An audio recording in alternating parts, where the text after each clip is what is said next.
Alright guys, today we're here to do another Infinity Game Table video, and I'm really excited because the game that a lot of people have been waiting for has finally arrived this month, and it just came out, and that is Ticket to Ride. Now, they've actually released a few other games in the past couple of weeks as well. Since I did my last video, they released Dominoes on the store, they released Clue, which is another big game people were looking forward to.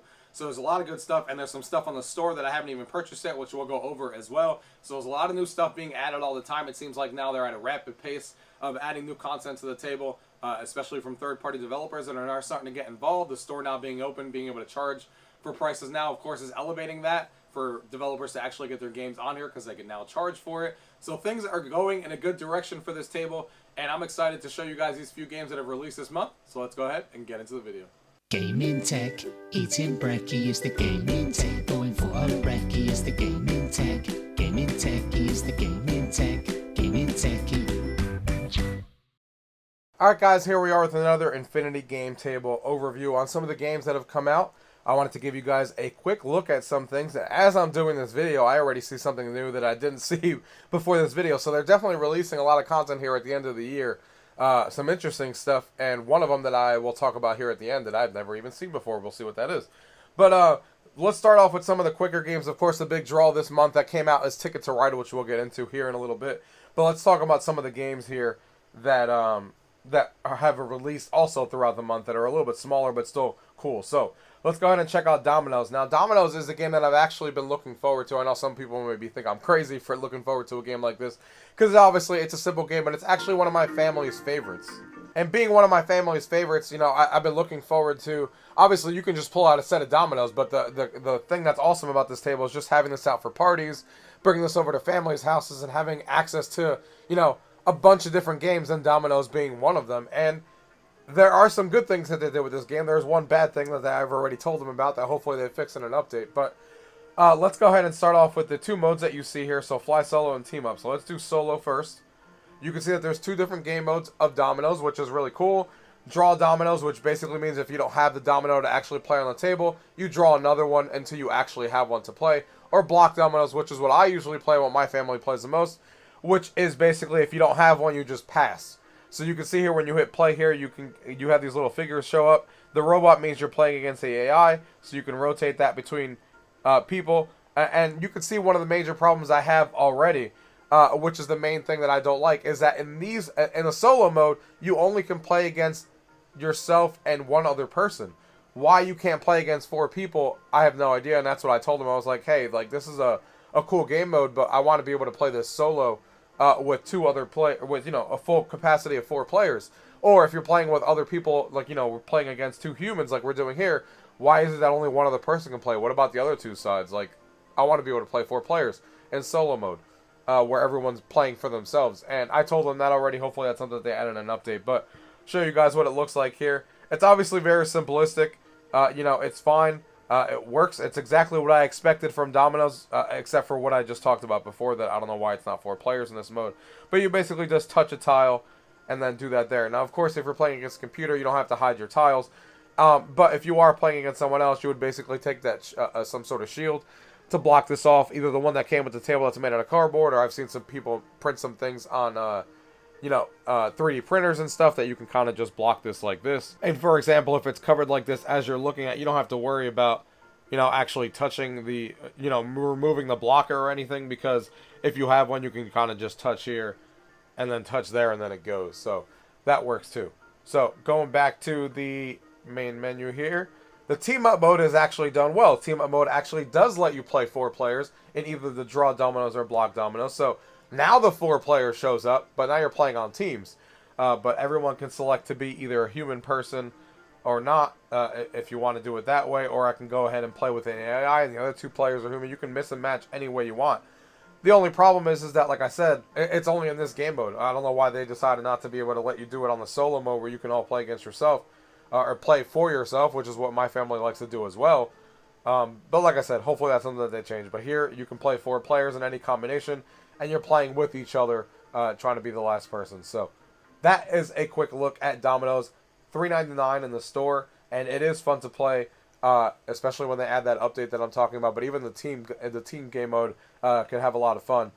if you guys are into Dominoes. Now, one of the other big games that they added as well, right after I made that last video, is Clue, a game that a lot of people have been looking forward to as well. So Clue's, doing really well on here. I haven't had a chance to play this with 4 players yet because COVID, and I haven't had a lot of people over the house and stuff, so it's just usually me and my wife. But you can see it opens up here. And you could play this game online. As you can see here, it has save states like most of the other games do. This one has online play, so you can play with other four players online. You can go ahead and drag your characters. This is for 6 people, which is really nice.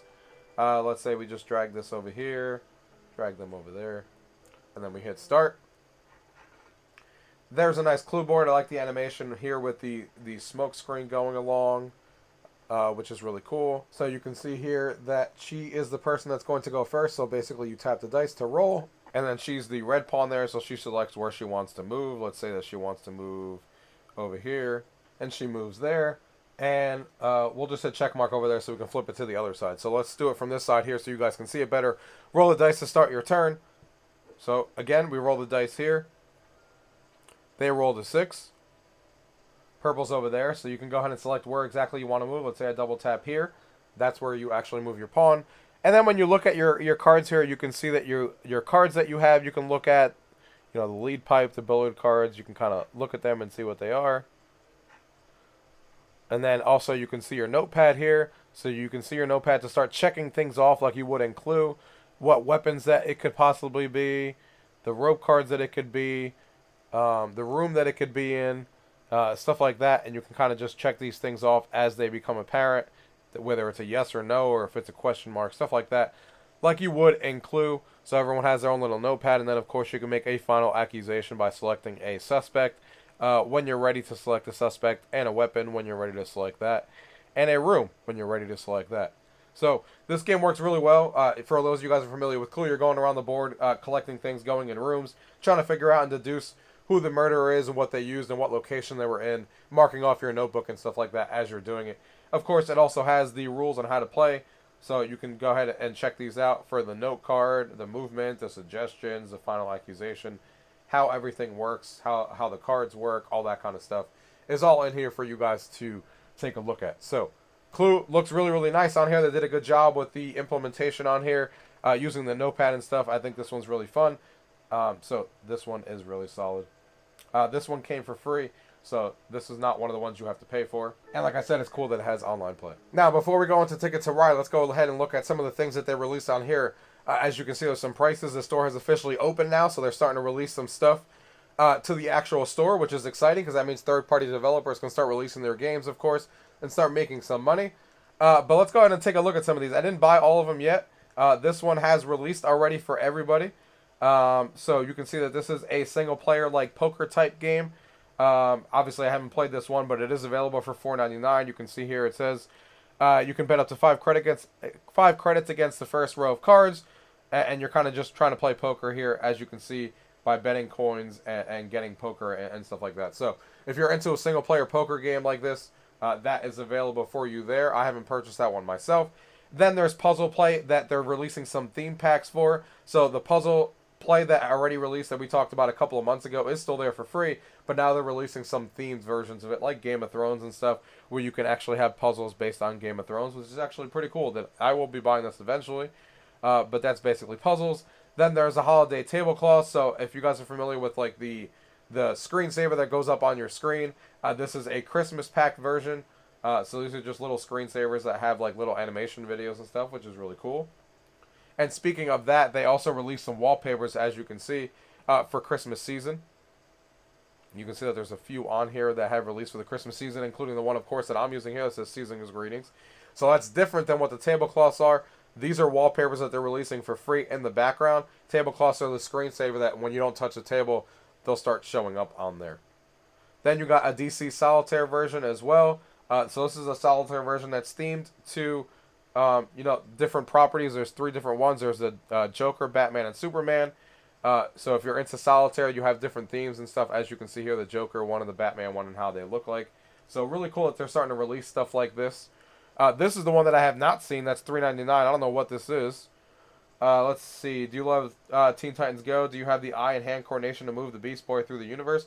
Beast Boy's Nightmare is a fast-paced single-player action game where you move Beast Boy from the spinning globe to the spinning globe by tapping on them so he can move from one planet to another before they both disappear. Collect points by eliminating characters that get in your way. This is not an online game. It's a single-player game. You get 1 point for eliminating characters that are in your way. Tap the planet to make the Beast Boy move from globe to globe. You become the highest score. Addictive gameplay design for the Infinity Game Table. So, this is a Teen Titans game that looks like it is a, quirky type of single-player game to try and get the high scores. So, that just became available literally as I started hitting the record button on here. So, obviously, I haven't played that one yet. But know that that's available. It's cool that they're having properties that a lot of people know, too, which obviously is good. Game of Thrones for puzzles, Teen Titans Go, DC for solitaire. I think that's going to help them go forward for sure. Now, another one here is a DC puzzle. So they also have puzzles for DC. So you can see that there's a lot of variety in the DC puzzles as well that they have on the store now. And then they have a new game that I'm really excited about called No Cops, Just Robbers that I have early access to that's going to be releasing soon that we'll talk about in a future video because I definitely want to talk about that one. You can see it showing up here on the right-hand corner. It's a social deduction game that I have played and I will be buying immediately because I love social deduction games and it's cool that we're going to have one exclusively built for the Infinity Game Table. So we'll be talking about that in a future video. So let's go ahead and get into the meat then of the game that came out this month, and that is, of course, Ticket to Ride, the one that we've all been waiting for. It looks like there's an update, so we'll let that download. Now here is Ticket to Ride. Now this game is obviously you could tell that the assets and the stuff are used from like the iPad version that we're all used to, and stuff like that in the iPhone version. But they did a lot of customizations in here that really make it the experience that I would want it to be done for the Infinity Game Table. Because obviously, if the game already exists on the iPad and stuff like that, there's no reason for you to go in and make the game from scratch. That's just a waste of resources. Use the existing assets, get them from that company like Asmodee in this version, and customize it for this table. And that's exactly what they did, and they did a really good job with this one. The only thing that's not on here is there is no online play, unfortunately. But what is on here for solo play and local multiplayer is fantastic, and that's what I care about the most when it comes to a table like this. So let's go ahead and dive in. And there's also something that I'm really, really surprised about that made it on here that I didn't expect to make it on here. So there is a settings tab here, so you can control the music and the sound effects, the hand play, the auto rotate feature, so it rotates to the other side of the table when you want it to rotate when players are playing on that side and this side, which of course you're probably going to want. So let's just leave the auto rotate on so you can see how that works, but you can turn that off if you want. And then they actually added some achievements for you to go to, which is pretty cool. You can see the rules from here. So if you want to read the rules of all the different games on here for Ticket to Ride, USA, Pennsylvania, Europe, and United Kingdom, and big cities. And you can see that these are all included on here. We didn't just get the base Ticket to Ride like I expected them to do on a table like this. We got all of these included for the price. United Kingdom, Pennsylvania, USA, the big cities, and more that we'll talk about here in a second. So you can go ahead and just click on each one. It will bring up the rules here in a second. It will just bring up the user guide. You can see how to play the base game and how to actually play the game. But there's an easier way to do it instead of reading the rules, I think. But they are there if you want them. And then, like I said, there's the achievements here. So you can go ahead and unlock some achievements while you're playing the game that you can go ahead and take a look at as it's happening. There's the Hall of Fame for single player and for multiplayer and solo that you'll see here, and who's ranked and all that kind of stuff and who won, which is really cool. So it keeps track of your local scores, something that they should do for a lot more games, which is really nice that it's on here. And then here when you hit play, you can see that there's a tutorial, which is an easy way to learn the game. So that's kind of the way that I would tell you to use it to learn the game instead of reading the manual there. There is that. There's a solo mode, so if you want to play by yourself against the AI, you can do that. And then multiplayer, which is what we're going to show off here just because I want to, show off for the purpose of this table. But everything else is going to look exactly the same, except it's going to be single player instead. When you click on multiplayer, you can see that this is where the customization of the iPad version came into play. Now you can actually drag your character to where you want it to go. So you can kind of put it over there and over here. If I want to drag this person over here, I could do that. So we're going to do that. But here's what's cool. So you can go ahead and change the map here. And you can see that they plan to add DLC, not only the ones that came with it already that we talked about, like the USA and the 1910 and stuff, which are available here. You can go ahead and change the map to Pennsylvania. You can change the map here to big cities if you want to play with that expansion, which is freaking awesome. But then they're going to add DLC, because you can see here the lock ones that say coming soon are going to be coming soon, like the Mega 1910. like the classic version on here. You can see here that the Great Britain or the United Kingdom one is included, but there's other ones that are going to be added as well. There's coming soon for Nordic countries, the Germany, all the maps that we would want out of Ticket to Ride that all add very different rules to each other are still coming soon, and they're going to be sold as some sort of DLC pack, which is really, really cool because I really thought that we were only going to get the base Ticket to Ride on a game like this, and the fact that all of them came on here, because there is some customization that you're going to see in a minute. This is not just plug and play from the iPad app, so there's definitely some work being done for every single map. So you can see here that it pops up, and it actually tells you what's special about this map, what's actually different about the rules. It tells you that this one, the longest route, is worth 10 points. All players start with 45 cards. So it tells you here to place the privacy screen here to cover. So this is where, things, unfortunately, for a game like this, you're going to have to do, because that's just how it works. Because obviously you need to hide some information. But I'm going to go ahead and hit close for the time being. And obviously what you're doing here is you're selecting your cards. And these are the most important things to keep private. So let's just go ahead and select random too. We don't care which ones we select right now. So everybody would be hiding the information that they're actually selecting here. Each person selects the ones that they want to select out of there. And then it tells you player 4, it is your turn. So it is my turn over here. It starts flashing, and that's how you know it's your turn as well. And these cards that are up front don't really matter. Even the rules, when I checked it, don't matter that these are face up and everyone can see them. These are the cards that are important that are face down. These back here, which again would be the 2 cards. So you can hold and take a look at them. You can do a little privacy screen when you want to. I accidentally selected that card. But there would be a privacy screen here, and then nobody would be able to see what you're doing. But then once you're done, you could just hit X and they go face down again. So those are your destination and your route cards on where you're actually going. It even pops up telling you that you can select a second card from here. Even obviously these multicolored cards, for those of us who have played Ticket to Ride, know that you can't select a multicolored card if you selected a regular card first.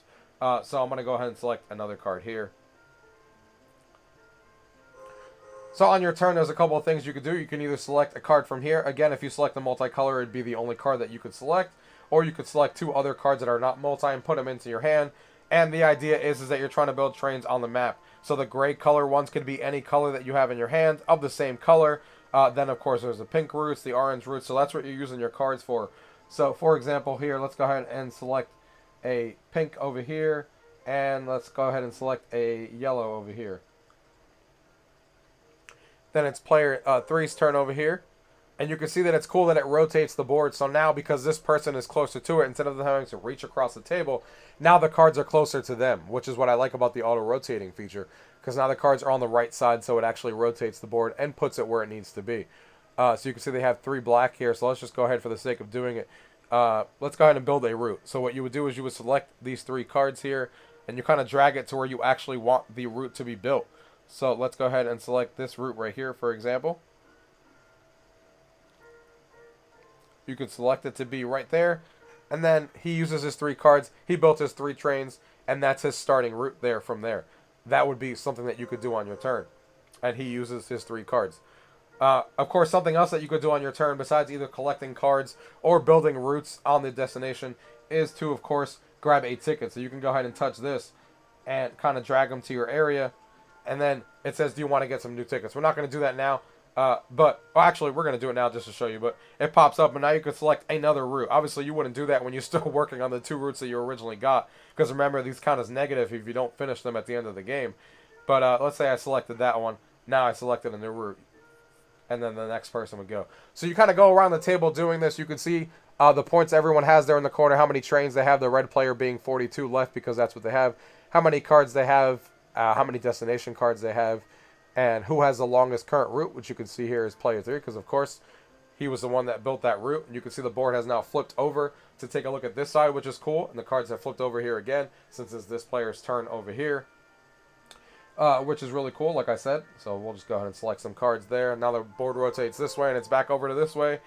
So yeah, this game they did a fantastic job with. You can see that they definitely did some work on all the maps here that are being customized. This is not just a straight port. If you compare the iPad version here, it's very different. This looks different. The board is set up differently. The cards are, of course, on the side. This is set up differently. Of course, everyone has their little player areas. You could hide this as well if you want, if you're done looking at them. But like I said, the important thing is those destination cards are hidden, because that's the stuff you don't want people to see where you're actually going. That would destroy the game. But having these cards face up isn't that big of a deal because even the rules don't tell you that you have to keep them face down. So they did a really good job, though. I can't wait till they actually add like an app on your phone so you can actually keep all of your cards hidden on your phone. That's something that I've told them about. But the way that it works here is as best as they can do, and I think it still works really, really well. And I think a lot of people are going to have a fantastic time with Ticket to Ride on here. They did a great job, and they added a lot more content with different maps than I thought they ever would. So I'm really, really happy with it. And for those of you guys who don't know, who want to know, the game ends when all the trains when trains by one person are all placed on the board. So when this person places all 42 trains that are left, everyone gets one more turn. The game ends, and then you score your points based on who has the longest route. Like I said in the beginning, whoever has the longest route gets an extra 10 points. And then, of course, you score your points for the destination cards that you're doing. So if you actually went from Chicago to Santa Fe, you would get 9 points. If you didn't, you would lose those 9 points. So you're trying to fill out these destination cards in secret and route your points to get those points on the board. And then, of course, add them all together. And then whoever has the most points at the end of the game wins. So as a quick look at Ticket to Ride, guys, like I said, fantastic job from them. A lot of fun with this one. Billiards game that's supposed to come as well. It's being advertised here on the side. So there's definitely some more things coming soon. And there's a lot of good stuff that I hear is supposed to be coming in 2022. They've already started working on their plans on what games are going to be released in 2022. So it was exciting to hear, and I'm excited to see what the future of this table is. They have a lot of good licenses, of course, even though they're not, games that I'm really, really excited about yet. Like Solitaire in DC is cool. The Teen Titans game, we'll have to see what that's like that we talked about before. But I'm excited that they have those licenses and they can bring them onto other games, like maybe Skins of Monopoly that maybe changes the game, or a Game of Life that changes the game, and stuff like that, or some other games that they haven't released yet. So I think they're doing a good job so far. They did a great job with Ticket to Ride, a lot more content, like we said, than I thought they would ever have in that game, with having all the maps in there. A lot of maps to start and DLC released later on. Is really, really cool, and they did a lot of customization work to make it work well on this table, which I was happy to see. They definitely did a great job with that one, and I can only hope that that means that they have other games in the pipeline that we're all really looking forward to in that same vein, because I think it's cool to have a lot of these family-friendly games. But let's go ahead, and now that we have Ticket to Ride and Pandemic out there, let's lean more into that still family-weight games, but there's a lot of great family-weight games that exist in the board game industry. Catan, Risk, Machikoro 2, a lot of those games that they could bring onto here that is still great for families, still not that hard to learn, but would be also a great thing for board game fans like myself. So hopefully that's something that they're working on for 2022, and they include more games like Ticket to Ride and Pandemic and stuff that they've done, because what's here is great, and I'm really excited for the future of this thing. If you guys have any questions about what you guys saw in today's video, as always, leave it down below. If not, thank you guys for watching. Until next time.